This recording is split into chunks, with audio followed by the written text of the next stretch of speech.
Happy Memorial Day, everyone. My name is Shanahan, and welcome back to another video lesson. For every movie has a lesson.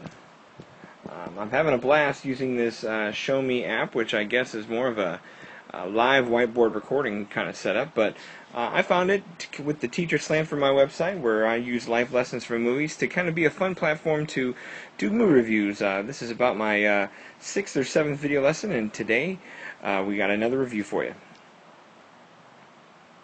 The movie today is X-Men Days of Future Past, the big hitter for Memorial Day weekend.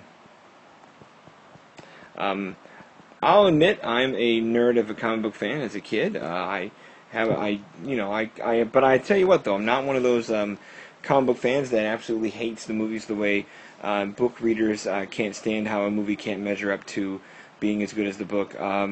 I'm one of those guys that tends to give it a chance, recognizes that they are completely separate mediums, that they can't really be judged the same way, and even though these movies have never really looked and played the same way as the comics, I tend to give them a fair shake and a good pass. X-Men Days of Future Past, for those of you who've seen the ads, is kind of the big return to form for this franchise.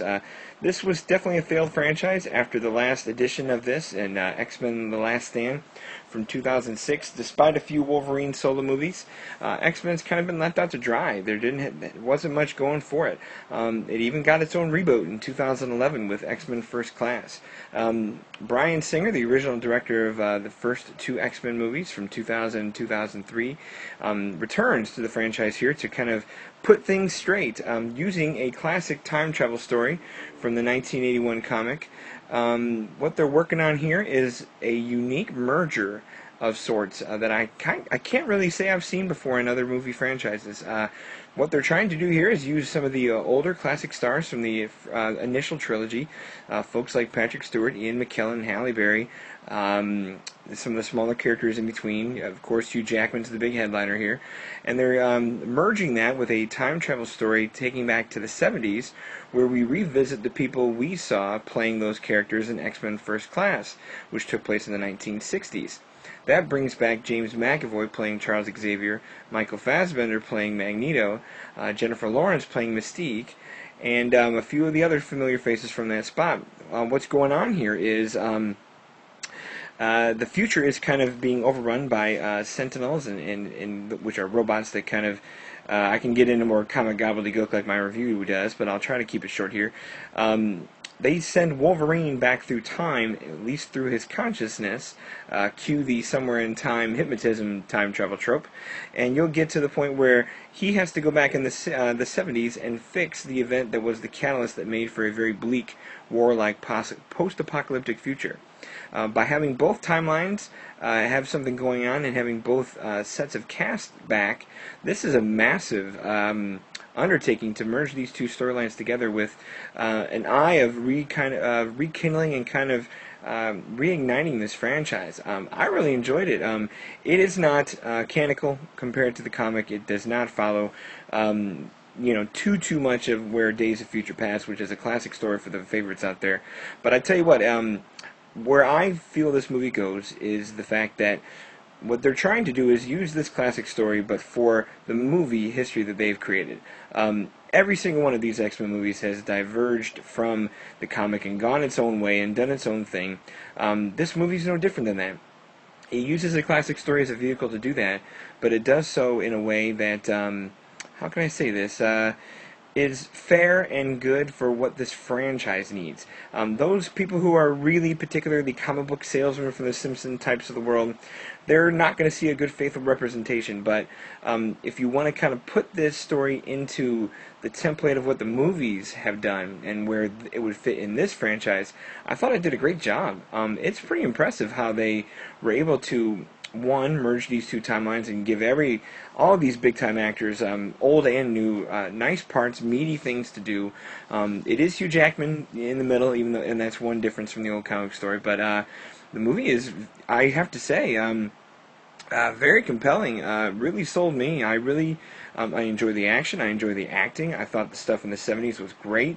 McAvoy and Fassbender have really come in to own these characters. I know Patrick Stewart and Ian McKellen will always kind of have a good place of where these characters are because of their age, but these young guys are pretty darn good. Story itself keeps you involved. It's definitely very thrilling, very dramatic. It has its level of fun. A lot of nods are sent to the past movies. This is definitely a situation where you would need to see the previous movies to really get what they're doing here. So I'm not sure if this is a good jumping on board point for new viewers, but for those of you who enjoy the X-Men movies and the X-Men franchise, at least the film version of it, this is a very grand, appropriate place to be. I really, really enjoy the movie. For me, it's a 4 out of 5. I can't say it's up there with the perfection of Captain America the Winter Soldier earlier this year for being a big, important, and brawny, good comic book movie with a lot of things going on. This one is close to that. I have to say that. I really enjoyed it. I thought it was a really good effort. I think it deserves to have its chance to kind of either correct the timeline or at least fuse these two together to make for a good franchise. I think they have something going here. They planted the seeds for a future sequel to keep this going. Now, where they go with it, either the young version or the old version, we don't know. But we may have watched the torch be passed in this movie. We may have watched it start to be passed even from the last movie, X-Men First Class, which I also gave a 4 out of 5 to 3 years ago. This is a darn good summer blockbuster. I liked it a lot more than Spider-Man. I liked it a lot more than Godzilla. It really fits the bill. I've been talking a lot about the movie. Let me get to the lessons. Alright, lesson number 1 matches up with the idea of the time travel we have going on in this movie. Give me a second while I write this up as best I can. It's a short one, and it's preserving the future. Obviously, what we are watching is a character who knows what's going to happen, which is Wolverine, knows what's going to happen 50 years from now in the future. He's back in 1973 with his full memories, and obviously his big task is to prevent the things that he knows is going to happen. So there is a little bit of, very literal version of this preserving the future, but at the same time, what he does to bring enemies like Charles Xavier and Magneto back together in this time period where they've been hero and villain, so to speak, against each other for a while. It's that idea of preserving the future too. Kind of their fate as whether they will turn into good leaders or good people kind of hangs in the balance with the decisions they make.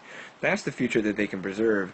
In another way, the catalyst that kind of is the event that starts this future is centered around Mystique, which gives Jennifer Lawrence a lot to do in terms of preserving her future and whether or not she's going to take the villainous route or the heroic route, or at least the route of less violence, I guess is kind of where this is going.